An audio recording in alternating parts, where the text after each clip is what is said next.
আসসালামু আলাইকুম ভিউয়ার্স, কেমন আছেন সবাই? খুব সহজে আমি কিভাবে একটা পাখি আঁকবো আপনারা একটু খেয়াল করলে খুব সহজভাবে বুঝতে পারবেন।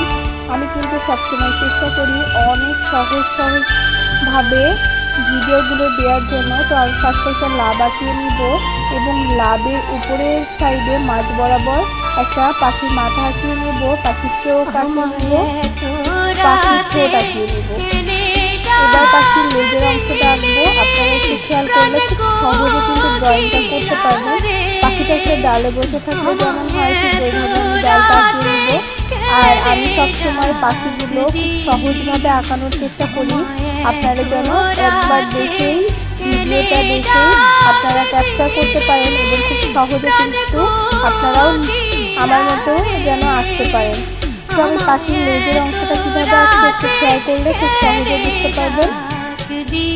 আমি ঠিক যেভাবে ভিডিওটা করছি আপনারা ঠিক এইভাবে ভিডিওটা ওপেন করে একটু ট্রাই করবেন, তাহলে কিন্তু খুব সহজে পাখি আঁকতে পারবেন।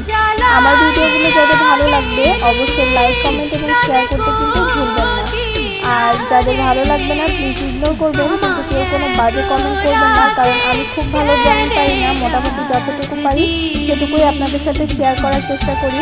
আমার প্রিয় অনেক আপু ভাইয়ারা আছে যারা অনেক বেশি সাপোর্ট করে এবং ভালো ভালো কমেন্ট করে, তাদের জন্যই মূলত আমি ভিডিওগুলো একটু হলেও কষ্ট হলেও আমি কিন্তু ভিডিওগুলো তৈরি করার চেষ্টা করি। তো আমি লেজের অংশটা এভাবে আরও একটু চিকন করে ভিতরে দাগ নিয়ে নিব, টেনে নিব এবং ঠোঁটের অংশটা আমি এভাবে ভরাট করে নিব। আপনারা চাইলে কালার ব্যবহার করতে পারেন, তাহলে কিন্তু যে কোনো ড্রয়িং কালার করার পরে কিন্তু অনেক বেশি ফুটে ওঠে। তো আপনারা চাইলে কালার করে নিতে পারবেন, তাহলে কিন্তু আরও বেশি অনেক সুন্দর লাগবে দেখতে।